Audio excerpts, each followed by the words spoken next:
Bismillahirrahmanirrahim. Assalamualaikum warahmatullahi wabarakatuh. Selamat siang dan salam sejahtera untuk kita semua.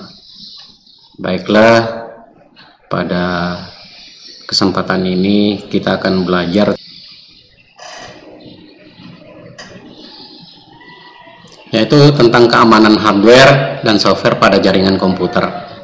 Jadi keamanan jaringan komputer terutama jika kita menghubungkan jaringan, misalnya di lab komputer ke kantor atau jaringan komputer rumah gitu. Nah, keamanan jaringan melibatkan otorisasi akses ke data dalam jaringan yang lebih dikendalikan oleh administrator jaringan.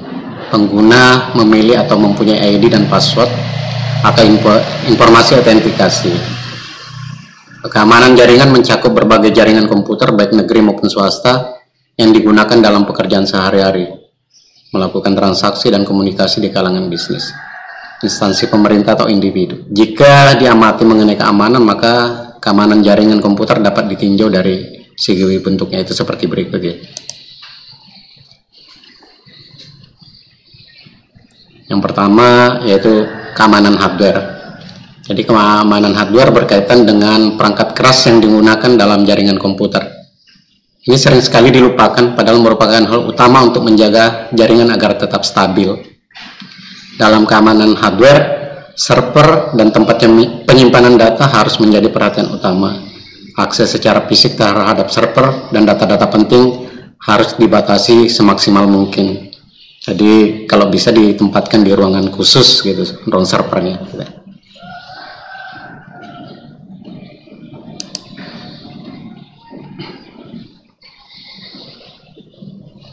Ya, jadi ada beberapa tipe penyusup yang karakteristiknya berbeda satu satu dengan lain. Di antaranya pertama adalah ada curious, yaitu penyusup tipe ini pada dasarnya tertarik mencari tahu tipe sistem dan data yang Anda miliki. Yang kedua adalah the malicious, penyusup tipe ini mengganggu sistem sehingga tidak dapat bekerja dengan optimal ataupun memaksa Anda untuk menghabiskan banyak uang dan waktu untuk memperbaiki kerusakan yang dibuatnya. Yang ketiga adalah the high profile intruder. Penyusup tipe ini mencoba menyusup ke dalam sistem Anda untuk mendapatkan ketenaran dan pengakuan. Kemungkinan dia akan menggunakan sistem Anda yang canggih sebagai sarana untuk membuatnya terkenal karena telah berhasil menyusup sistem keamanan komputer Anda. Nah, ini biasanya anak-anak yang seumuran SMA nih yang ingin memperlihatkan jati dirinya ini kalau. Terus yang berikutnya adalah the competition. Penyusup tipe ini tertarik pada data yang dimiliki oleh sistem Anda. Penyusup ini mungkin adalah seseorang yang berpikir ada sesuatu yang berharga yang dapat memberikan keuntungan padanya ya, yang bisa dijual gitu ya. Terus ada the borrowers. Penyusup tipe ini akan menggunakan sumber daya yang kita miliki untuk kepentingan mereka sendiri. Terus yang berikutnya ada the leapfrogger. Penyusup tipe ini hanya tertarik menggunakan sistem yang Anda miliki untuk masuk ke dalam sistem lain. Jadi batu loncatan ya.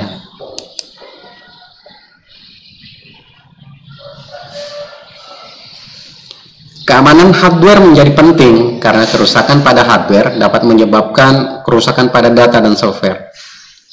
Tapi mungkin juga tidak mempengaruhi apapun, misalnya kerusakan mouse tidak mempengaruhi data atau software. Sedangkan kerusakan hard disk akan merusak data dan software. Jadi hal-hal yang dapat menimbulkan masalah pada keamanan hardware ini salah satunya adalah kelistrikan. Jadi hardware komputer sangat tergantung pada listrik.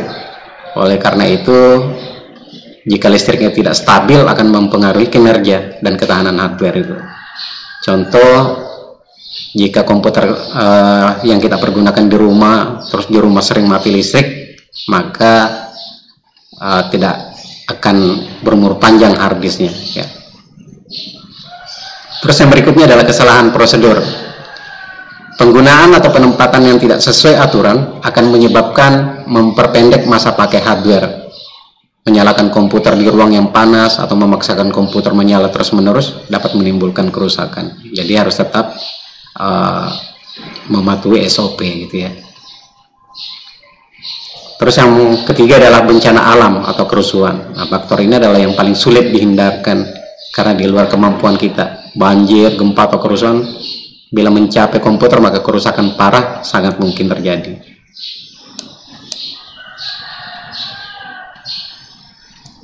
Oke. Jadi kita dapat mencegah ya.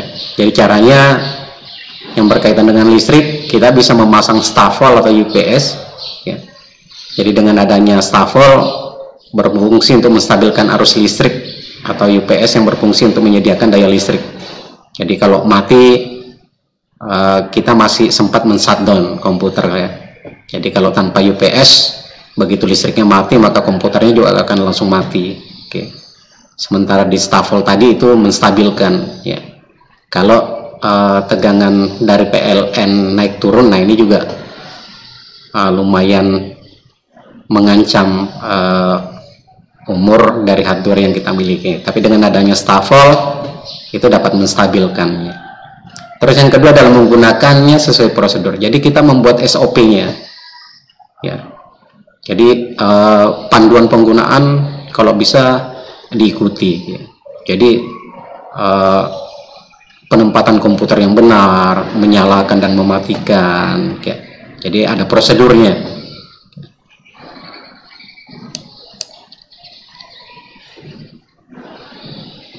Nah, ini untuk ancaman-ancaman keamanan hardware pada komputer yang sifatnya standalone ya. Komputer tunggal. Yang pertama adalah hubungan singkat jalur rangkaian. Jadi hati-hati, bisa terjadi konslet gitu ya di jalur rangkaian, mungkin tidak sengaja kecipratan air gitu. Terus kenaikan suhu komputer. Nah ini biasanya jika komputer yang kita pergunakan di rumah itu di ruang yang tidak ber-AC, atau mungkin kurang pemasangan fan di casing ya. Atau bisa juga karena thermal pastanya sudah mengering, jadi harus diganti. Terus berikutnya adalah tegangan yang tidak stabil. Nah ini tadi kalau listrik dari PLN naik turun, maka bisa besar kemungkinannya untuk merusak hardware yang kita punya. Nah, terus kerusakan akibat listrik statis.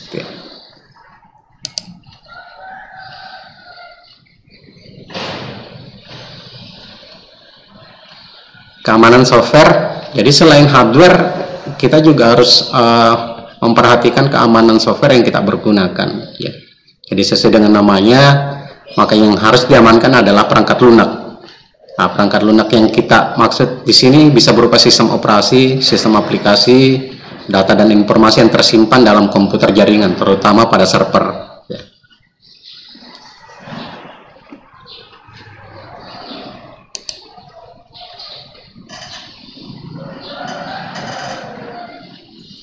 Kerusakan software dapat disebabkan oleh beberapa hal, antara lain satu, penggunaan software bajakan. Nah ini kalau biasa mempergunakan software bajakan, ya biasanya ada disusupi oleh baik berupa virus yang menyediakan ya. Terus yang kedua adalah kesalahan prosedur.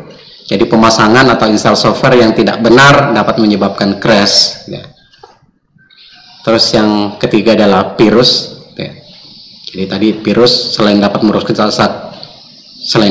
data, dapat juga merusak software dan biasanya menyerang sistem operasi dan aplikasi yang berjalan di sistem operasi Windows. Nah, hal-hal yang dapat dilakukan untuk meminimalkan kerusakan komputer adalah antara lain menggunakan software yang percaya. Ya, kalau bisa sebisa mungkin beli yang original atau bisa mempergunakan yang open source. Contohnya untuk sistem operasi ada Linux ya. Terus memasang antivirus, membackup sistem, dan yang jelas melakukan sesuai prosedur, sesuai aturan yang baku.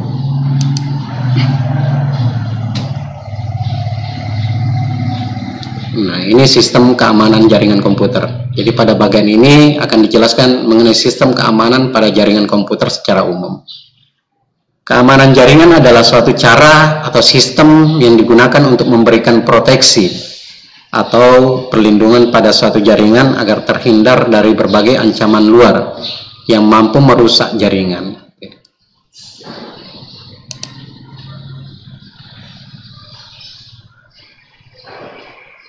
Ada beberapa kemungkinan tipe dari serangan yang dilakukan oleh penyerang. Di antaranya satu, ada interception, yaitu pihak yang tidak mempunyai wewenang telah berhasil mendapatkan hak akses informasi. Terus yang berikutnya adalah ada interruption, yaitu penyerang yang telah dapat menguasai sistem tetapi tidak keseluruhan karena admin yang asli masih bisa login. Terus ada fabrication, yaitu penyerang telah menyisipkan objek palsu ke dalam sistem target. Dan yang terakhir adalah modification, yaitu penyerang telah merusak sistem dan telah mengubah secara keseluruhan sistem yang kita miliki.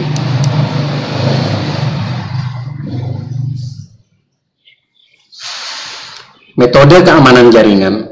Yang pertama, pembatasan akses pada suatu jaringan. Ada beberapa konsep dalam pembatasan akses jaringan. Di antaranya satu, internal password authentication. Jadi password lokal untuk login ke sistem harus merupakan password yang baik serta dijaga dengan baik. Ya. Ini bisa kita komunikasikan. Password itu sebaiknya memang kombinasi antara huruf besar, huruf kecil, angka dan simbol atau karakter. Ya.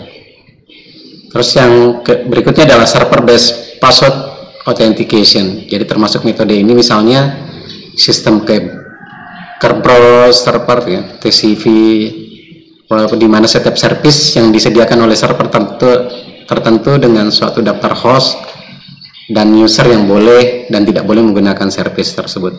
Terus yang berikutnya ada server based token. Terus ada token atau smart card. Terus yang terakhir jangan lupa adalah firewall. Nah, di sini Windows keluaran terakhir itu sudah disiapkan firewall, ya. Jadi selalu sebisa mungkin aktifkan firewallnya untuk memproteksi sistem yang kita miliki. Terus metode keamanan jaringan. Dua, yaitu menggunakan metode dan mekanisme tertentu, yakni sebagai berikut. Dienkripsi. Jadi salah satu pembatasan akses adalah dengan enkripsi. Proses enkripsi mencoba mengkod data dalam bentuk yang hanya dapat dibaca oleh sistem yang punya kunci untuk membaca data. Contohnya ada hash, ada MD5. Terus terminologi kriptografi, merupakan ilmu dan seni untuk menjaga pesan agar aman.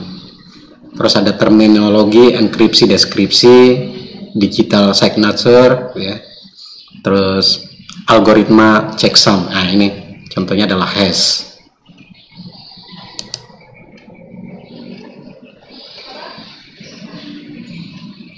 Ini metode enkripsi pada jaringan komputer, ya. Jadi enkripsi adalah proses mengacak data sehingga tidak dapat dibaca oleh pihak lain. Pada kebanyakan proses enkripsi, Anda harus menyertakan kunci sehingga data yang dienkripsi dapat didekripsikan kembali. Lanjut. Ini teknik enkripsi, ada DES, data encryption standar. Nah, ini biasanya sering kita lihat penggunaannya di pembuatan password untuk di router di WiFi, ya, untuk setting password WiFi. Ada S, ada TKIP, gitu. Terus ada RSA, yaitu Reeve-Semir-Edelman. Algoritma RSA adalah algoritma enkripsi dan autentikasi yang paling umum digunakan dan termasuk sebagai bagian dari web browser yang dari Microsoft dan Netscape, ya.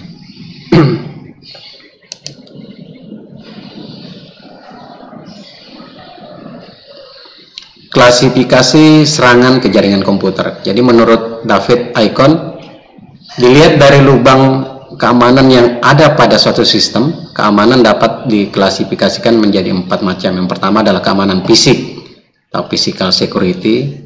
Terus yang kedua adalah keamanan data dan media, keamanan dari pihak luar, dan keamanan dalam operasi. Nah, ini nanti penjelasannya dapat dibaca ya.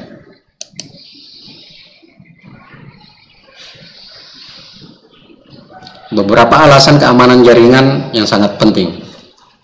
Karena satu, dapat menjaga informasi dari orang yang tidak berhak mengakses, ya, contohnya data-data pribadi. Terus berikutnya adalah informasi tidak boleh diubah tanpa seizin pemilik informasi. Misal di email di intercept di tengah jalan, diubah isinya kemudian diteruskan ke alamat yang dituju, ya. Terus yang berikutnya berhubungan dengan ketersediaan informasi ketika dibutuhkan. Contohnya di mana server dikirimi permintaan yang bertubuh modelnya adalah spam ini. Ya, jadi bisa mengakibatkan server itu down, hang, nggak crash. Ya. Makanya sekarang email filter spamnya tinggi. Terus syarat-syarat keamanan jaringan. Yang pertama adalah prevention, pencegahan. Terus yang kedua adalah observasi, ya. Terus yang ketiga adalah respon. Jadi ketiga ini sangat penting. Nanti silakan dibaca. Kategori keamanan jaringan. Jadi suatu aset dari suatu sistem diserang sehingga menjadi tidak tersedia atau tidak dapat dipakai oleh yang berwenang. Contohnya perusakan atau modifikasi terhadap piranti keras atau saluran jaringan. Berikutnya, suatu pihak yang tidak berwenang mendapatkan akses pada suatu aset. Contohnya mungkin penyadapan terhadap data dalam suatu jaringan. Terus, suatu pihak tidak berwenang menyisipkan objek palsu ke dalam sistem. Contohnya adalah pengiriman pesan palsu kepada orang lain.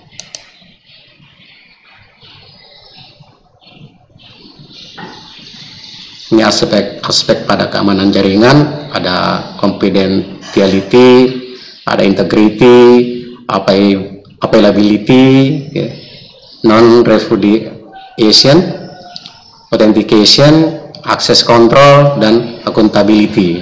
Ya.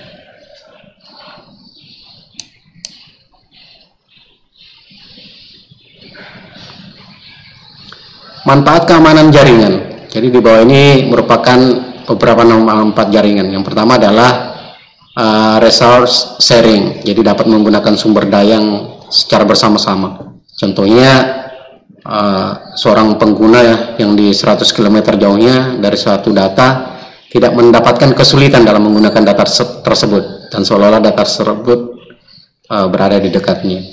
Terus yang kedua adalah reliabilitas tinggi. Dengan jaringan komputer kita akan mendapatkan reliabilitas yang tinggi dengan memiliki sumber-sumber alternatif persediaan.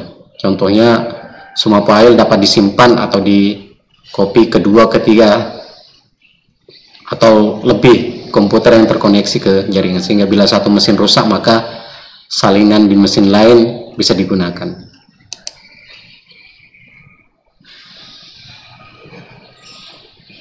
Terus cara mengakses internet dengan aman. Jadi ini banyak orang yang sering mengabaikan. Jadi banyak orang, internet merupakan hal yang esensial. Anda dapat menemukan berbagai macam informasi di internet, tetapi banyak juga bahaya yang dapat Anda temukan di internet.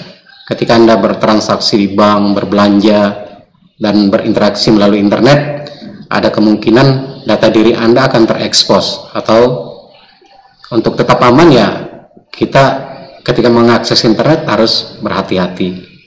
Ya. Jangan asal memasukkan data. Ya. Jadi strategi apa yang bisa kita lakukan supaya aman dalam berinternet? Yang pertama adalah mengamankan identitas Anda. Jadi buat kata sandi yang kuat, kombinasinya angka, karakter, huruf besar dan kecil. Perhatikan ketika Anda memasang program atau menyetujui syarat dan ketentuan. Jangan berikan data diri Anda kepada orang asing. Jangan terbujuk surel pengelabuan phishing. Berhati-hatilah dengan penipuan di internet. Batasi informasi yang Anda bagikan di media sosial. Dan miliki beberapa akun surel. Jadi gunakan email utama untuk hal-hal yang tidak berpotensi merugikan kalian gitu ya. Terus yang kedua adalah mengamankan koneksi internet Anda. Jadi gunakan program antivirus, anti spyware dan firewall gitu ya. Terus amankan router nirkabel Anda. Kalau bisa passwordnya diubah seminggu sekali ya, minimal seminggu sekali atau sebulan sekali lah. Terus nonaktifkan fitur deteksi jaringan dan berbagi berkas ketika Anda menggunakan jaringan nirkabel di tempat umum ya. Jadi sharingnya di nonaktifkan. Selalu pastikan keamanan transaksi, unduh berkas dari sumber yang terpercaya, jangan membuka lampiran surel atau email ya, kecuali memang itu betul ya. Tapi kalau email yang tidak kita kenal, jangan dicoba untuk membuka lampirannya, khawatirnya itu adalah virus.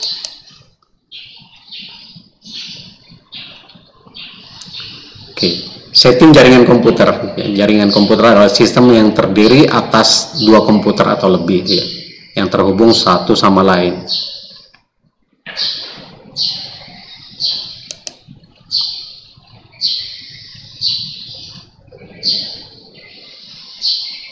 Oke, ini masih lanjutannya tadi, nanti bisa dibaca.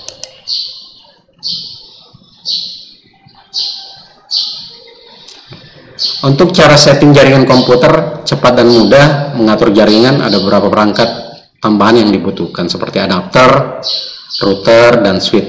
Setelah semua perangkat keras terpasang, saatnya menghubungkan komputer ke dalam satu jaringan. Berikut cara setting jaringan komputernya. Pertama, kita mulai dari start menu dan pilih control panel, terus lihat menu network and internet, klik view network status and test. Kemudian klik menu change adapter pada bagian kiri tampilan ya. Setelahnya akan muncul beberapa pengaturan koneksi. Klik kanan local area network dan pilih properties. Klik kanan menu internet protocol version 4 atau TCP IP versi 4. Kemudian akan muncul kotak dialog. Pada menu general isikan alamat IP address yang diinginkan, misalnya 192.168.1.1. Perlu diingat bahwa setiap komputer memiliki alamat IP yang unik dan berbeda-beda, jadi tidak boleh sama ya. Jadi kalau sama nanti akan muncul pesan IP-nya duplikat ya. Isi juga kolom subnet mesh dengan 255.255.255.0, tapi biasanya ini begitu kita klik dia akan langsung muncul. Klik OK dan lakukan pengecekan apakah komputer sudah terhubung ke dalam jaringan. Caranya buka command prompt, ketikkan ping spasi IP yang dituju, enter, maka nanti akan muncul hasilnya apakah terhubung. Jika terhubung akan muncul replay alamat IP-nya. Tapi kalau tidak terhubung, maka nanti akan muncul pesan RTO atau request timeout.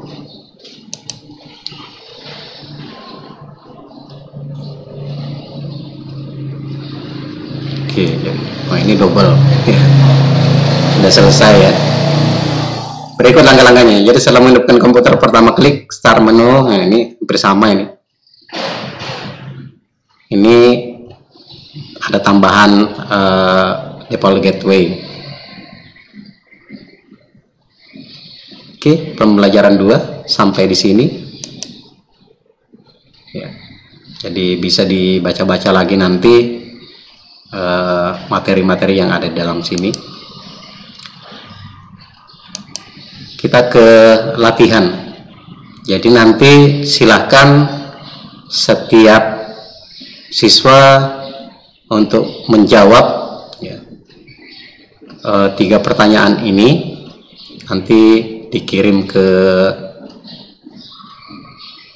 Google Classroom berupa file PDF.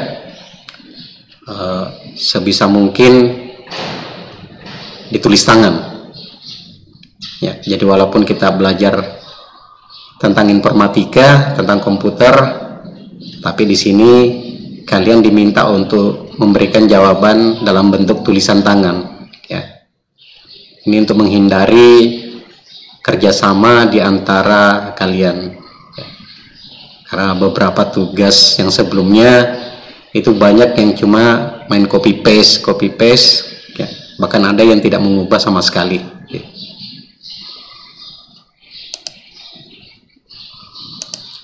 Kesimpulannya adalah dari materi yang kita pelajari hari ini adalah, jadi jaringan komputer adalah sebuah sistem yang terdiri dari 2 atau lebih komputer yang saling terhubung satu sama lain melalui media transmisi atau media komunikasi sehingga dapat saling berbagi data. Oke.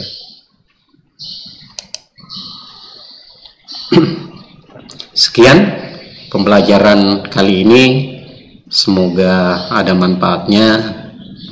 Wabillahi taufiq wal hidayah. Wassalamualaikum warahmatullahi wabarakatuh. Selamat siang dan salam sejahtera untuk kita semua.